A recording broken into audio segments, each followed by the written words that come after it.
زمانہ، جس سے معلوم ہو کہ کام کب انجام دیا گیا، اس وقت کو زمانہ کہتے ہیں۔ زمانے کی 3 اہم قسمیں ہیں: زمان حال، زمان ماضی، زمان مستقبل۔ زمان حال، فعل کا تعلق موجودہ زمانے سے ہو تو اسے زمان حال کہتے ہیں۔ مثلا امجد بیمار ہے، احمد سو رہا ہے۔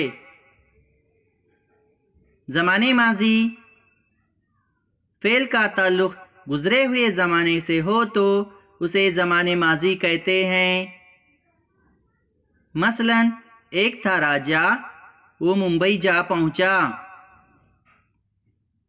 زمان مستقبل، فعل کا تعلق آنے والے زمانے سے ہو تو اسے زمان مستقبل کہتے ہیں۔ مثلا ہم سیر کو جائیں گے، نسرین ضرور کامیاب ہو جائے گی۔